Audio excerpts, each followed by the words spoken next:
Hello guys, welcome back to the channel. आप सभी का फिर से स्वागत है डी कॉमर्स में। दोस्तों, आज के इस वीडियो में मैं आपके साथ बात करने वाला हूं आगे के एडजस्टमेंट के बारे में। पिछले वीडियो में हमने बात किए थे इस चैप्टर के कुछ एडजस्टमेंट, जहां पर हमने देखा था depreciation, provision for doubtful debts, closing stock और बहुत सारी चीज़ें देखी थी। तो आज हम देखने वाले हैं सबसे पहले यहाँ पर एडजस्टमेंट, उसके बाद करेंगे इसके इलस्ट्रेशंस। तो चलिए बिना वेट किए यहाँ पर स्टार्ट करते हैं इस वीडियो को। सबसे पहला आता है यहाँ पर provision for discount on debtors. इसका मतलब ये है कि अगर फ्यूचर में डेटर्स ने हमसे डिस्काउंट मांगा तो उसके लिए हमने पहले से ही प्रोविजन बना लिया था कि अगर फ्यूचर में मांगेंगे तो हम उनको दे देंगे डिस्काउंट। लेकिन उसके लिए प्रोविजन हमने इस साल क्रिएट किया। क्यों किया? क्योंकि सेल इस साल की थी, इसीलिए इस साल की सेल थी तो इसी साल में डिस्काउंट भी एडजस्ट होना चाहिए, इसीलिए हमने प्रोविजन क्रिएट कर लिया। जब भी हम डिस्काउंट का प्रोविजन क्रिएट करेंगे तो एंट्री क्या पास करेंगे? Profit and loss account debit to provision for discount on debtors. ठीक है, provision for discount on debtors को हम करेंगे क्रेडिट। क्यों करेंगे? क्योंकि देखो, अगर फ्यूचर में डेटर ने पैसा नहीं दिया तो हम क्या एंट्री पास करेंगे? Provision for discount on debtors account debit to debtors account, है ना। तो हमें डेटर्स को राइट ऑफ करने के लिए यहाँ पर एक लायबिलिटी की जरूरत पड़ेगी, जो कि यहाँ पर डेटर से माइनस होके दिखेगी बैलेंस शीट में। ठीक है, तो ये profit and loss account debit इसलिए किया है क्योंकि ये एक्सपेंस है to provision for discount on debtors, यानी कि अगले साल के लिए प्रोविजन बनाया है और प्रोविजन हमेशा क्रेडिट होता है। तो यहाँ पर ये जो प्रोविजन दिख रहा है इसको हम एसेट से माइनस करते हैं। यहाँ पर एक एग्जांपल दिया है 227 रुपीज का, जिसको हमने यहाँ पर देखिए अपने उसमें प्रॉफिट लॉस अकाउंट में दिखाया है, और साथ ही साथ दोस्तों हमने यहाँ पर इसको माइनस करके भी दिखाया है बैलेंस शीट में, है ना। तो ये बात बस आपको ध्यान पे रखनी है कि प्रोविजन फॉर, सबसे पहले डेटर में से माइनस होता है बैड डेब्ट, फिर माइनस होता है प्रोविजन फॉर बैड डेब्ट, और फिर माइनस होता है डिस्काउंट ऑन डेटर्स। तो ये बात आपको ध्यान में रखनी है। इसके बाद आते हैं दोस्तों हम मैनेजर के कमीशन पे। दोस्तों, अगर मान के चलो मैनेजर बोलता है कि मेरे को कमीशन चाहिए, तो आप तो मैनेजर को कमीशन तो देना ही पड़ेगा आपको, तो मैनेजर तो भाग जाएगा, नहीं तो मैनेजर एफिशिएंटली काम नहीं करेगा।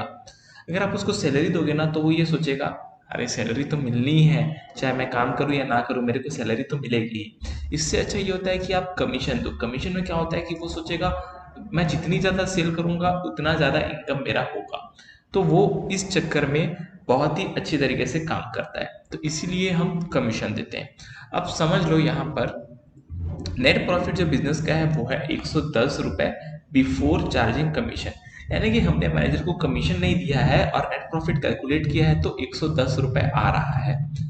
अगर मैनेजर को 10% ऑफ द प्रॉफिट देना है बिफोर चार्जिंग सच कमीशन, यानी कि कोई भी कमीशन चार्ज करने के पहले वाले प्रॉफिट में 10% देना है, तो 110 का 10% कितना होगा? 11 रुपए। सिंपल है, हम 11 रुपए दे देंगे। देखो यहाँ पर लिखा क्या है, बिफोर चार्जिंग सच कमीशन, यानी कि नेट प्रॉफिट, ऐसा नेट प्रॉफिट जिसमें कमीशन चार्ज ना हो उसका 10%।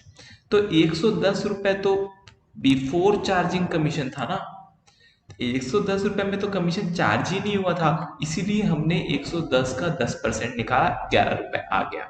ठीक है दोस्तों, लेकिन अगर कमीशन है 10% of the profit after charging such commission, देखो ऊपर वाले में बिफोर चार्जिंग कमीशन था कि कमीशन चार्ज होने से पहले वाले नेट प्रॉफिट का 10%, लेकिन अगर क्वेश्चन में दिया है कमीशन चार्ज होने के बाद का प्रॉफिट, तो अब आप कैसे निकालोगे?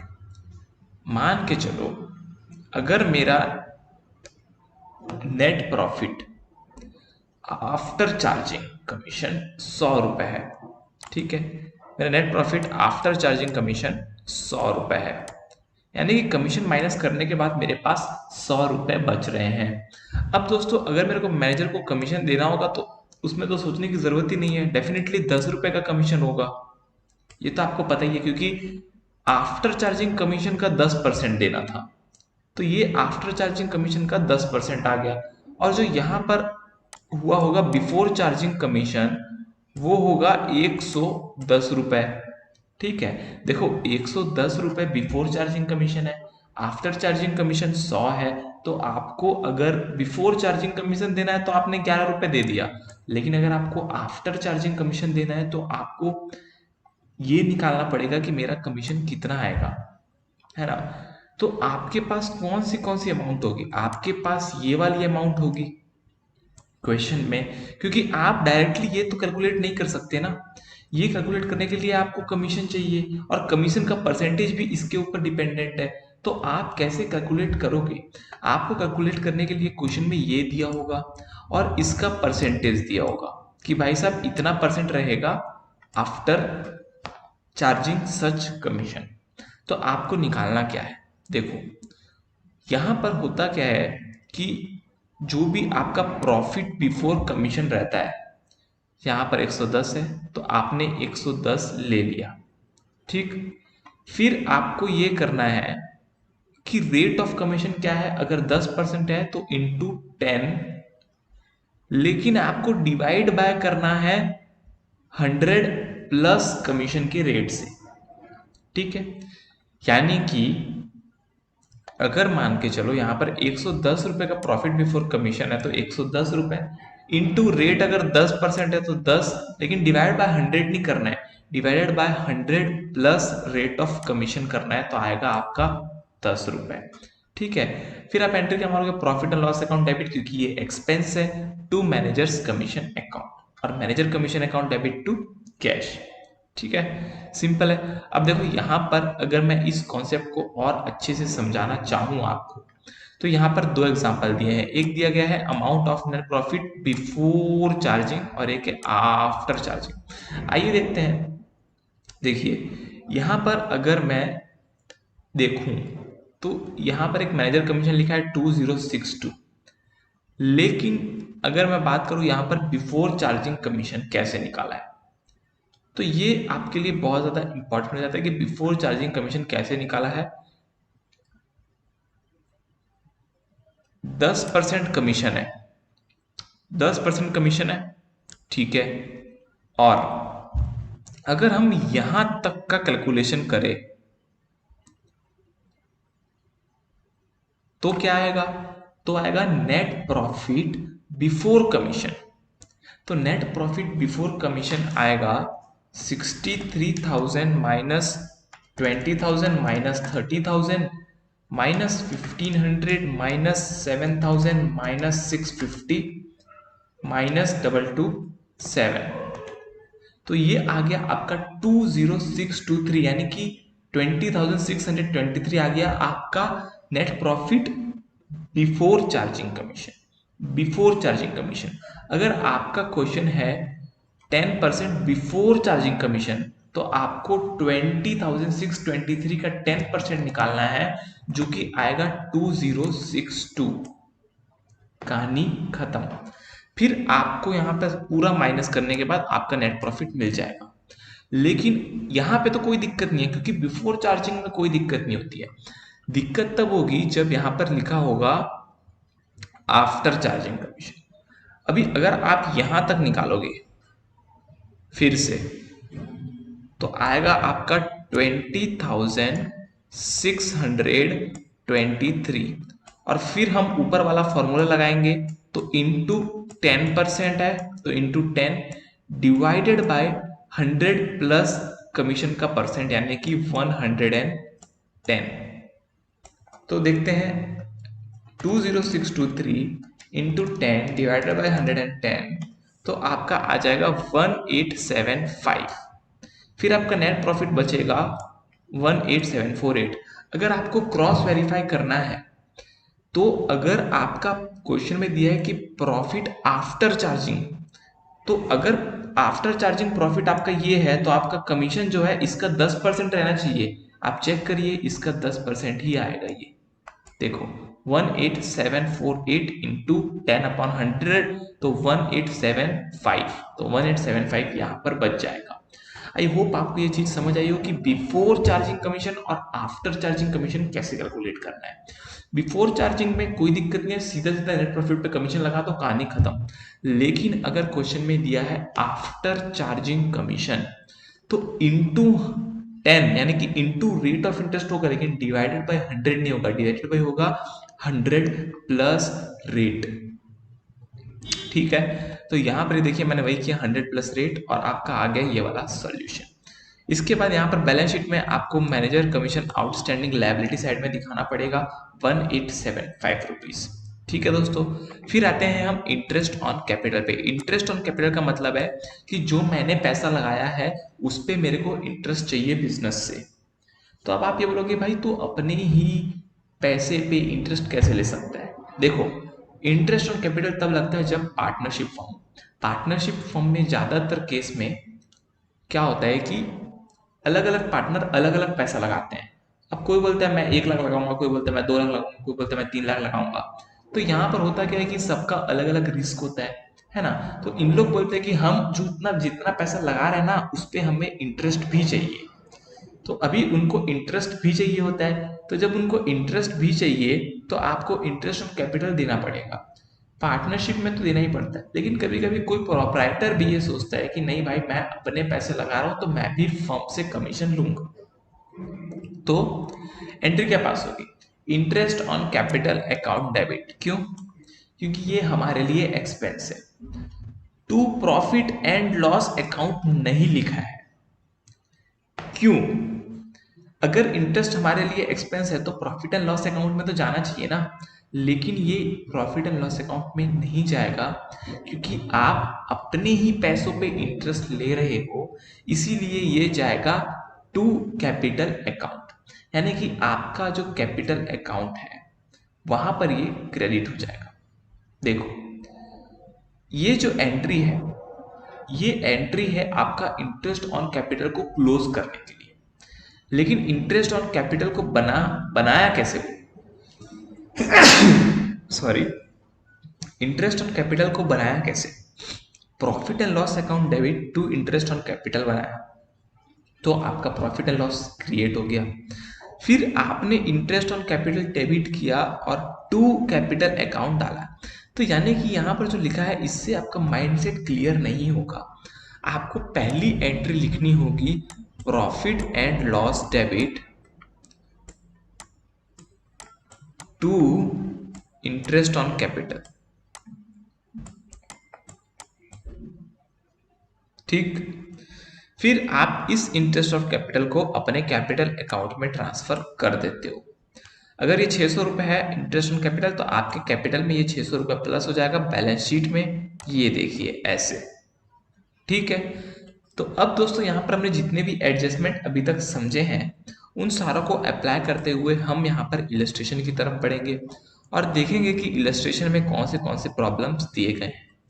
सबसे पहले मैं आता हूँ इलस्ट्रेशन नंबर 1 में।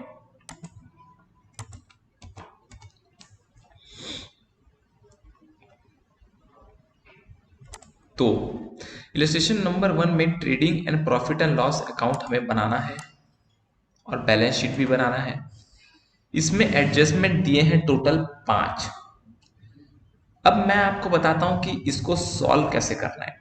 सबसे पहले क्वेश्चन पढ़ने से पहले आपको एडजस्टमेंट पढ़ने होंगे, क्योंकि कोई कोई आइटम प्लस होगी कोई माइनस होगी। अगर आप पहले ऊपर वाला सॉल्व कर लोगे तो आपको फिर काटा पीटी करके एडजस्टमेंट करना पड़ेगा, जो कि आपके प्रेजेंटेशन के लिए बहुत ही खराब होगा। तो अभी आपको क्या करना है, सबसे पहले एडजस्टमेंट पढ़ना है और ये सोचना है कि इसका एप्लीकेशन कहाँ कहाँ पर होगा, और उस आइटम को आपको मार्क कर लेना है और फिर उस आइटम पे आपको जो है जब वो आइटम आएगी तब आपको उस पर वो चीज करनी पड़ेगी। आइए देखते हैं। सबसे पहला क्लोजिंग स्टॉक, ये कहाँ कहाँ पर आएगा ये तो मेरे को बताने की जरूरत नहीं है, आपको पता ही है। ये आएगा क्लोजिंग स्टॉक ट्रेडिंग अकाउंट में, और डबल इफेक्ट होता है जो भी एडजस्टमेंट की आइटम रहती है। दूसरी पर क्लोजिंग स्टॉक आएगा बैलेंस शीट में। तो आइए देखते हैं 70,000 रुपीज क्लोजिंग स्टॉक लिखा है ट्रेडिंग अकाउंट में। ठीक, और 70,000 बैलेंस शीट में भी क्लोजिंग स्टॉक लिखा हुआ है। ठीक है, तो ये हमारा एक पर्पस सॉल्व हो गया कि क्लोजिंग स्टॉक का क्या करना था, ये हमें पता चल चुका है। दूसरा लिखा है create a reserve for bad and doubtful debts eight the rate 10% on book debts. अब देखो यहां पर बोला है कि जो भी बुक डेब्ट्स है उसका 10% रिजर्व क्रिएट करना है। आइए देखते हैं कि बैड डेब्ट्स 1250 है, बुक डेब्ट्स 82740 है और रिजर्व फॉर बैड डेब्ट्स 4650 है। तो जब हम एक बैड डेब्ट का 10 मतलब बुक डेब्ट का 10% करना है तो 82740 का 10% हम करेंगे तो आप एक छोटी सी गलती करेंगे। देखिए कहाँ गया भाई, अच्छा इसमें वर्किंग नोट बना ही नहीं है, कोई बात नहीं। अगर देखो एक छोटी सी गलती मैं आपको बता देता हूं कि लोग क्या करते हैं। अगर यहाँ पर बुक डेप्ट लिखा है 82740 और यहाँ पर बेड डेप्ट लिखा है 1250 तो उन लोग क्या करते हैं पहले ये दोनों को माइनस कर देते हैं। 82740 माइनस 1250 जितना अमाउंट आता है उस पर 10% लगा देते हैं। ये हो गया आपका गलत जवाब। आपको अगर एडजस्टमेंट में बेड डेप्ट दिया होता तो हम उसको बुक डेप्ट से माइनस करते, क्योंकि वो बुक डेप्ट से माइनस तब तक नहीं हुआ होता है, ठीक है।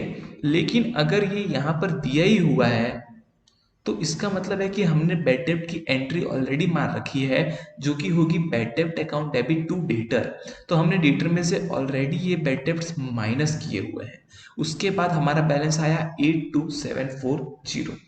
तो अगर मैं इसका 10% लूं 82740 का, कहाँ गया भाई,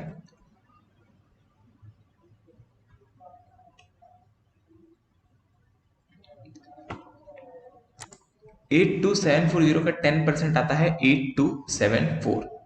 तो अगर मैं बैलेंस शीट में देखूं तो 8274 माइनस हुआ है, लेकिन आपको प्रॉफिट एंड लॉस में कितना डालना है ये आपको कैसे पता चलेगा। सबसे पहले ओपनिंग दिया है आपको कि पिछले साल का 4650 था कि नहीं, 4650 था ना।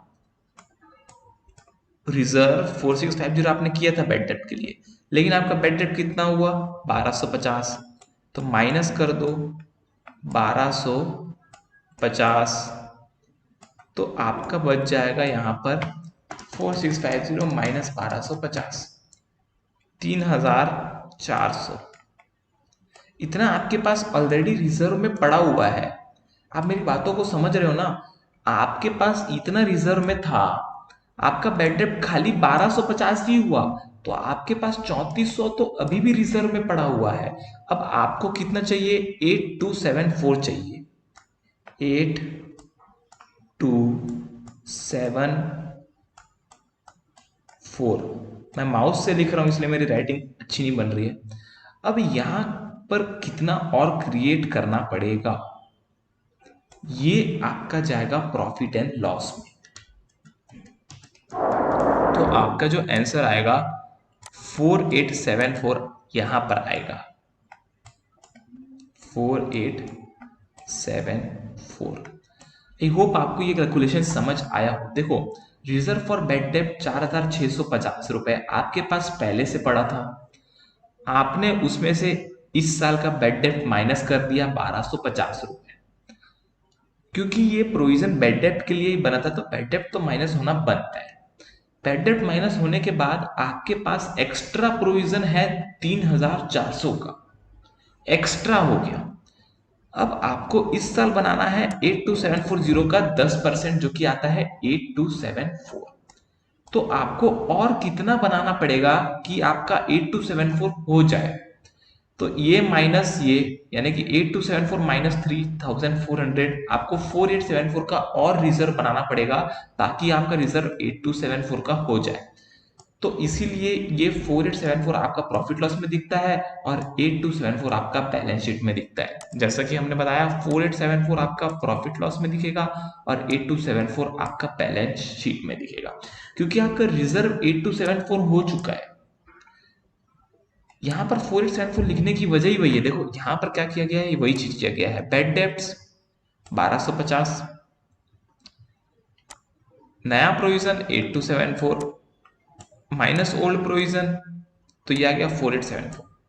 इस ऐसे सोचने की बजाय अगर आप ऐसे सोचोगे तो आपको ज्यादा इजी पड़ेगा कि आपके खाते में 4650 रुपए थे, 1250 डूब गए, आपके पास और 3400 बचे थे, आपको चाहिए थे 8274, तो आपका जो बीच का डिफरेंस आया वो आ गया 4874। तो आपका जो भी आंसर आना चाहिए वो आना चाहिए 4874। ठीक, अब हम यहां से आगे बढ़ते हैं। उसके बाद आता है इंश्योरेंस प्रीपेड 50 रुपए, यानी कि इंश्योरेंस है, कहाँ गया भाई, कहीं इंश्योरेंस आपको दिख रहा है इसमें?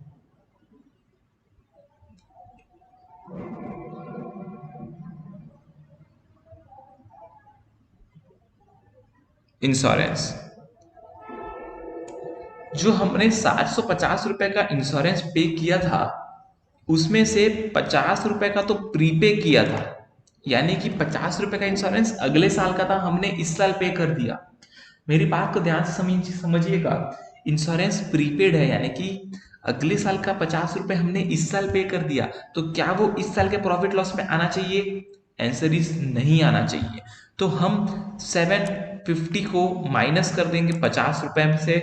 ये देखिए 750 माइनस इंश्योरेंस प्रीपेड, क्योंकि ये इस साल का नहीं है, ये अगले साल का है जो हमने इस साल पे कर दिया, तो यहाँ पर ये माइनस हो गया, तो आपका बच गया 700। अब डबल इफेक्ट आता है जब भी एडजस्टमेंट का, तो यहाँ पर ये इंश्योरेंस प्रीपेड है, वो हमारे लिए एसेट है कि लायबिलिटी है? एसेट है, क्योंकि हमने पैसा दे दिया लेकिन सर्विस नहीं ली है। तो अभी ये जो इंश्योरेंस प्रीपेड है 50 रुपए का, ये आएगा आपका एसेट साइड में, 50 रुपए इंश्योरेंस प्रीपेड। आई होप आपको प्रीपेड इंश्योरेंस का कॉन्सेप्ट समझ आया हो।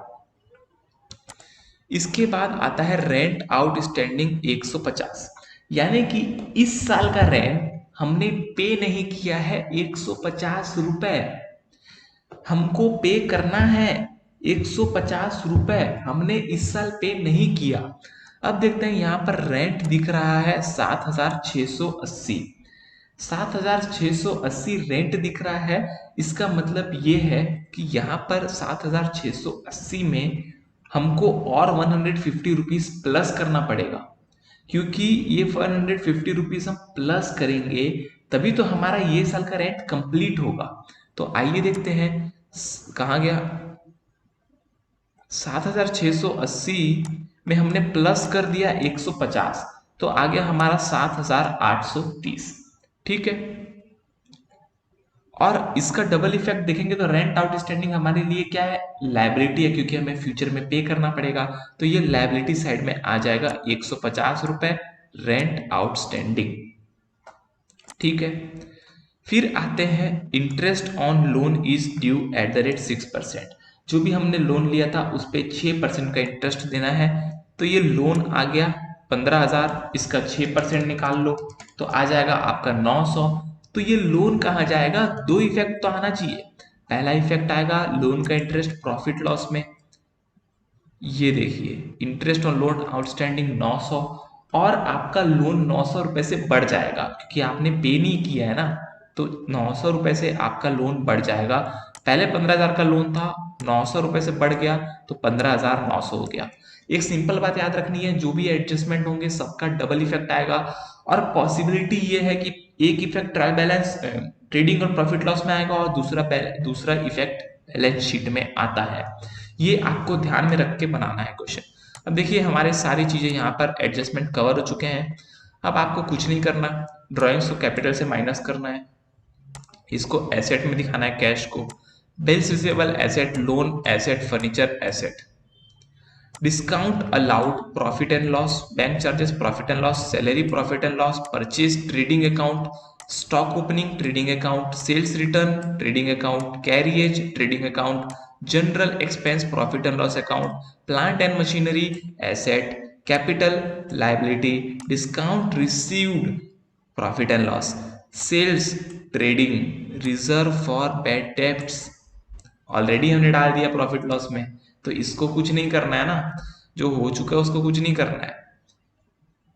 क्रेडिटर्स 18,670 लायबिलिटी में। तो आपका जो क्वेश्चन है वो ऑटोमेटिकली यहाँ पर सॉल्व हो जाएगा जब आप इस सारी चीज़ों को पोस्ट करोगे, जैसे कि सेल में से सेल्स रिटर्न माइनस करोगे, परचेज में से परचेज रिटर्न माइनस करोगे, ठीक है। फिर कैरिएज आपका आ गया ट्रेडिंग अकाउंट में, उसके बाद नेट ग्रॉस प्रॉफिट को आप कैरी फॉरवर्ड करोगे, फिर डिस्काउंट रिसीव्ड आएगा, discount allowed, bank charge, salary, general expenses, फिर आपका नेट प्रॉफिट आएगा, उसको आप ट्रांसफर करोगे कैपिटल अकाउंट में और वहां से ड्राइंग्स को माइनस कर दोगे, ठीक है। क्रेडिटर्स आपका लायबिलिटी में आ गया, कैश एट बैंक एसेट में आ गया, ये एसेट में आया, इसमें से ये माइनस हो गया, रिजर्व तो आपका 74,466 बच गया। Land and building, furniture, plant and machinery, ये तीनों आपके लिए एसेट है। तो आई होप आपको ये इलस्ट्रेशन समझ आया होगा। तो अब हम चलते हैं इलस्ट्रेशन नंबर 2 के एडजस्टमेंट में सीधा सीधा। देखो सबसे पहला यहां पर आ जाते हैं फटाक से,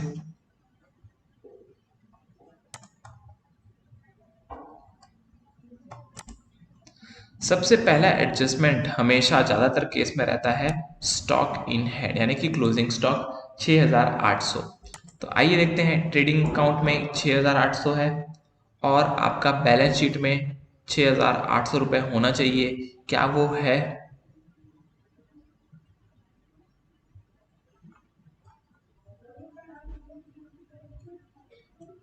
बैलेंस शीट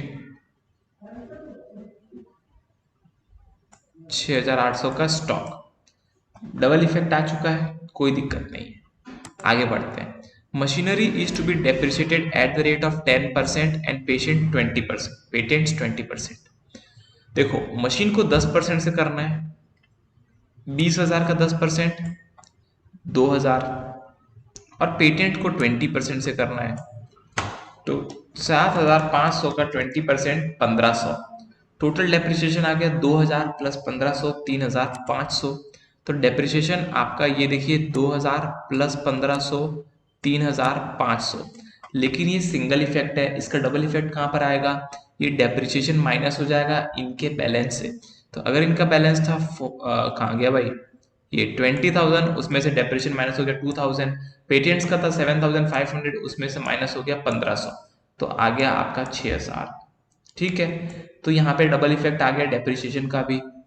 फिर आते हैं हम salaries for the month of March amounting to 1,500 were outstanding. Outstanding salary है तो हम इसको सैलरी में प्लस कर देंगे और लायबिलिटी में दिखा देंगे 1,500 रुपए। आइए देखते हैं क्या हमने सैलरी में प्लस किया है, जी हाँ प्लस किया है। क्या हमने लायबिलिटी में दिखाया है? जी हाँ हमने लायबिलिटी में भी दिखाया है, ठीक। आउटस्टैंडिंग को लायबिलिटी में दिखाना है और प्रॉफिट लॉस में प्लस करना है एक्सपेंस को। प्रीपेड एक्सपेंस है तो आप उसको प्रॉफिट लॉस में माइनस करो और एसेट साइड में दिखा दो, ठीक है। फिर यहां पर लिखा है insurance includes a premium 170 on a policy expiring on September 30। इसका मतलब क्या है? ये जो इंश्योरेंस यहां पर दिया है ना 600, इसमें से 170 रुपए ऐसा प्रीमियम है जो कि 30 सितंबर को एक्सपायर होने वाला है, अभी एक्सपायरी नहीं हुई है इसकी, यानी कि ये हो गया आपका प्रीपेड प्रीमियम, प्रीपेड प्रीमियम, ठीक है। ये 170 रुपए आपका खत्म कब होगा? सितंबर 30 2017 को, यानी कि अभी कितना महीना और बचा है?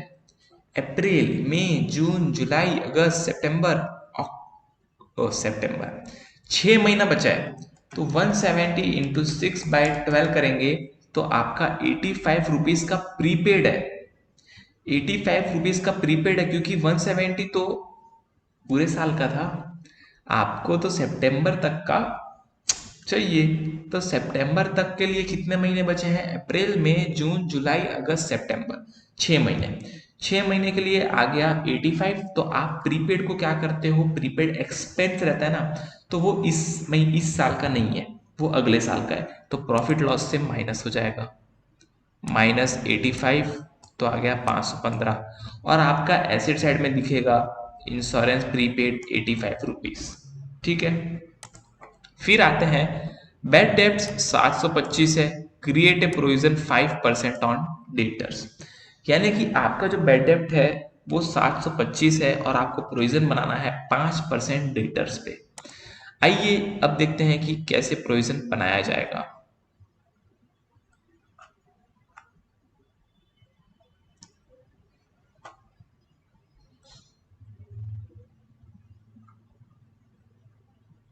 कहाँ गया भाई?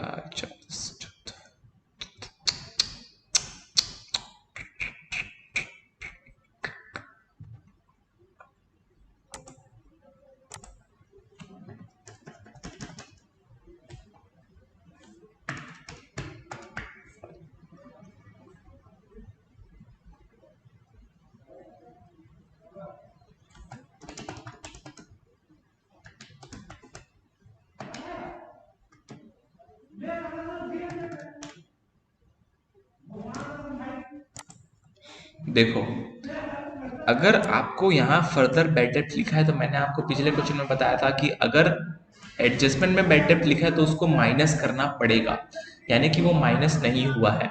और अगर आपको यहाँ पर बेड डेप्ट लिखा है तो वो माइनस हो चुका है। तो आइए देखते हैं हमारा डेटर्स कितना था। डेटर्स था 14,500। अब हमें 14,500 में से पहले 725 को माइनस करना पड़ेगा। ठीक है, 14,500 में से हम माइनस करेंगे 725 को, तो हमारे पास कितना रुपए बचेगा? क्योंकि हम बेड डेट पे रिजर्व थोड़ी क्रिएट करते हैं, एसेट पे करते हैं। हमारे पास बचेगा 13,775। अब आपको इसका कितना परसेंट रखना है? 5%। कितना होगा इसका 5%? इंटू 5%, ये होगा 689। क्या हमारे पास पहले से कोई रिजर्व है? आइए देखते हैं।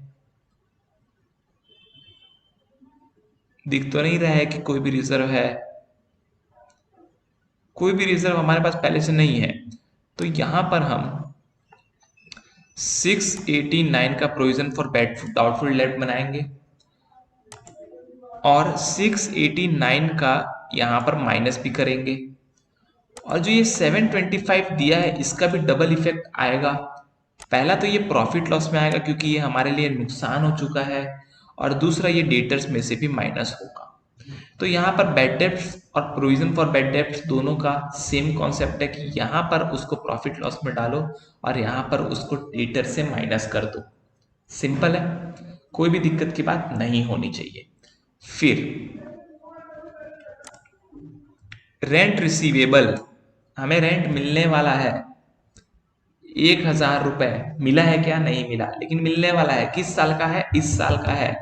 हमें रेंट रिसीवेबल है, हमें मिलने वाला है 1,000। प्रॉफिट लॉस में डाल दो भाई साहब। 1,000 रेंट, एक्रूड रेंट। क्या हमें ये मिला है? नहीं मिला, हमें मिलने वाला है। हमारे लिए क्या है? एसेट है, क्योंकि हमें पैसा मिलने वाला है, एसेट है। डेटर्स, हमारे लिए पैसा मिलने वाला रहता है इसलिए हम डेटर्स बनाते हैं। तो ये एक तरह से हमारे लिए डेटर्स का काम कर रहा है। तो 1,000 रुपए हमारे लिए एसेट हो गई। अब यहाँ पर सारे जो एडजस्टमेंट्स थे वो हो गए कवर। अब आपको खाली नॉर्मल सॉल्यूशन बनाना है, बाकी लोग के साथ वही चीज करनी है। ट्रेडिंग में ले जाना है, प्रॉफिट लॉस में ले जाना है और बैलेंस शीट में लेकर जाना है, जो कि आप इजिली कर सकते हो। तो अब मैं आगे बढ़ता हूं। यहाँ पर इसके बाद इलस्ट्रेशन नंबर 3 दिया है, आप देख सकते हैं।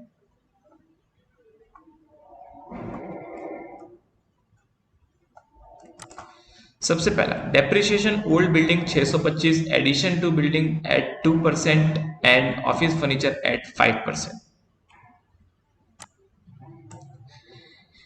इसका मतलब क्या हुआ? ये बहुत ज्यादा इंपॉर्टेंट है आपके जाने के लिए। डेप्रिसिएशन ओल्ड बिल्डिंग का 625 रुपीज है, तो हम ओल्ड बिल्डिंग से 625 माइनस करेंगे और डेप्रिसिएशन में 625 ले लेंगे ओल्ड बिल्डिंग का।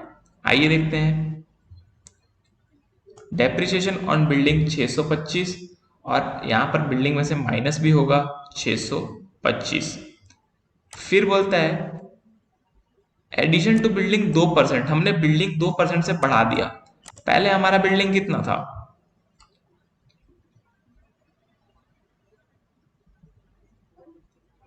Addition to building 7,000। देखो यहां पर लिखा हुआ है कि 7,000 से हमने बिल्डिंग को बढ़ाया, तो 7,000 के बिल्डिंग में 2% जो है वो डेप्रिसिएशन आएगा। ये जो एडिशन टू बिल्डिंग है ना, इसका मतलब ये है एडिशन टू बिल्डिंग। तो ओल्ड बिल्डिंग को 625 से डेप्रिशिएट करना है, एडिशन टू बिल्डिंग को डेप्रिशिएट करना है 2% से। तो 7,000 का 2% आएगा 140 रुपए। ये देखो 140 रुपए आ गया, यहाँ माइनस हो गया और यहाँ पर भी 140 रुपए आ गया। ठीक, फिर ऑफिस फर्नीचर को 5% करना है। ऑफिस फर्नीचर है 3500, उसका 5% निकालो तो आ गया 175 प्रॉफिट लॉस में, और 175 यहाँ पर हो जाएगा फर्नीचर से माइनस। तो आपका ये 25,000 का बिल्डिंग माइनस 625, 24,375, 7,000 का बिल्डिंग माइनस डेप्रिसिएशन, 3500 का ऑफिस फर्नीचर माइनस उसका डेप्रिसिएशन। तो यहाँ पर ये तो सॉल्व हो चुका है आपका। फिर आते हैं right of further bad debt 570। तो 570 का बैड डेट माइनस करना है तो आपको बैलेंस शीट से भी करना पड़ेगा और प्रॉफिट लॉस से भी करना पड़ेगा। तो बैलेंस शीट में तो ये देखिए 570 रुपये माइनस हो रखा है, तो आपको प्रॉफिट लॉस में भी 570 रुपये माइनस करना पड़ेगा। अरे ये नहीं है, सॉरी, ये रहा 570। Increase the bad debt reserve to 6% of debtors. अभी 570 माइनस करने के बाद हमारे पास कितने डेटर्स रह गए हैं, आइए देखते हैं। डेटर्स थे 62070, जिसमें से 5% माइनस कर दिया तो हमारा बच गया 61,500। अब 61,500 का 6% यानी कि 3,690 रुपए का प्रोविजन बनाना है। अब ये देखेंगे कि हमारे पास प्रोविजन कितने का है। आइए ये देखिए, डाउटफुल डेब्ट 3,240 ओपनिंग बैलेंस था, माइनस बैड डेब्ट 1,400,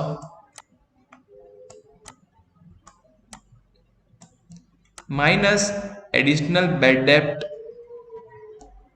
570। तो आपके पास कितना बैलेंस बचा, 3240 माइनस 1400 माइनस 570, आपके पास बचा 1270। आपको चाहिए कितना, आपको चाहिए 3,690। तो 3,690 माइनस 1270 आप कर दो, तो आपका आ जाएगा 2,420 रुपए।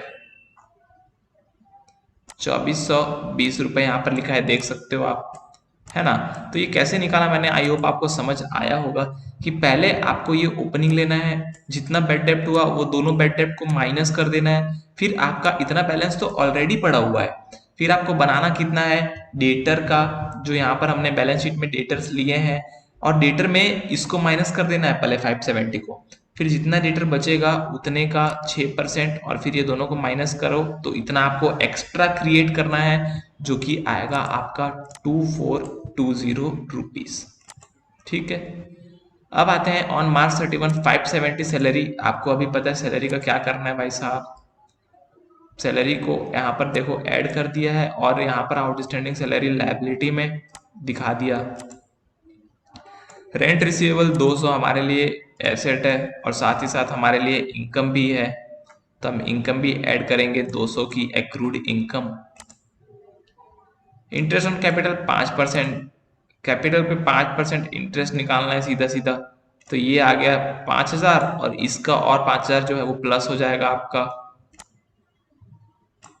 ठीक, 1,00,000 का 5%। फिर अनएक्सपायर्ड इंश्योरेंस 240, यानी कि ये इंश्योरेंस अभी अनएक्सपायर है। अनएक्सपायर का मतलब है कि ये हमने पहले ही पे कर दिया है, तो हमारे लिए एसेट हो गया 240, और 240 एसेट ये देखिए, और माइनस भी होगा हमारा, माइनस होगा, क्यों माइनस होगा, क्योंकि ये इस साल का नहीं है, ये अगले साल का है, इसलिए हमने अनएक्सपायर्ड इंश्योरेंस को माइनस कर दिया यहाँ पर। ठीक है, फिर स्टॉक तो आपको पता ही है ट्रेडिंग में आता है और बैलेंस शीट में आता है, बाकी चीजें तो आपको करनी आती ही है, तो उसमें कोई भी दिक्कत की बात नहीं होगी। फिर यहाँ पर आते हैं क्वेश्चन नंबर 4 में।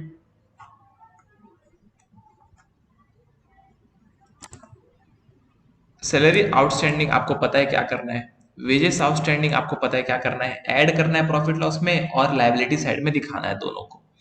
कमीशन एक्रूड यानी कि कमीशन हमने अर्न तो कर लिया लेकिन हमें मिला नहीं। किस साल का है? इस साल का। तो प्रॉफिट लॉस में इनकम के साइड में ऐड होगा ये 2400 रुपए, है ना। प्रॉफिट लॉस के इनकम में ऐड होगा 2400, ये देखो, ठीक। और आपका कमीशन मिला नहीं है तो ये हमारे लिए एसेट हो गया, तो 2400 रुपए एसेट में भी आएगा, ठीक है। कमीशन एक्रूड है, यानी कि हमने कमीशन कमा लिया है, तो इस साल का कमीशन कमाया है तो इस साल के प्रॉफिट लॉस में होना चाहिए ऐड, तो वो तो हो गया। अब हमको अगले साल मिलेगा तो हमारे लिए एसेट हुई, तो हमने एसेट में भी रिकॉर्ड कर दिया है। डेप्रिसिएशन आपको पता है एक प्रॉफिट लॉस में जाएगा और फिर उस एसेट के बैलेंस से माइनस हो जाएगा। इंश्योरेंस पेड इन एडवांस, ये 700 रुपए का भी कमीशन, 700 रुपए एडवांस में पे हुए हैं, तो यानी कि प्रॉफिट लॉस से माइनस हो जाएगा ये 700 रुपए और आपका आ जाएगा एसेट में 700 रुपए, ठीक है। फिर क्लोजिंग स्टॉक आपको पता है दो जगह आता है, ट्रेडिंग में और प्रॉफिट एंड लॉस में, तो यहाँ पर ये सारी चीजें भी, ये सारे एडजस्टमेंट भी आपके लिए बहुत ज्यादा ईजी हो गए, ठीक है। फिर आते हैं हम क्वेश्चन नंबर 5 के एडजस्टमेंट में।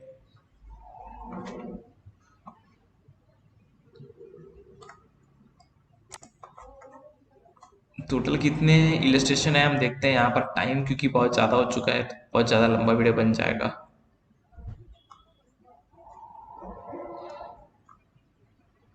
सात,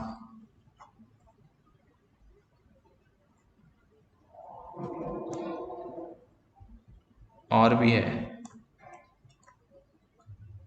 8 इलस्ट्रेशन है। तो दोस्तों आज के लिए हम यहीं पर रोक देते हैं। अभी इलस्ट्रेशन नंबर 5, 6, 7, 8 जो है वो हम अगले वीडियो में करेंगे। तो आज के लिए इतना ही। अगर आपको वीडियो अच्छा लगा तो लाइक करिए, शेयर करिए अपने दोस्तों के साथ, और कुछ सीख मिली हो तो डेफिनेटली चैनल को सब्सक्राइब जरूर करिएगा। आज के लिए इतना ही। जय हिंद, वंदे मातरम।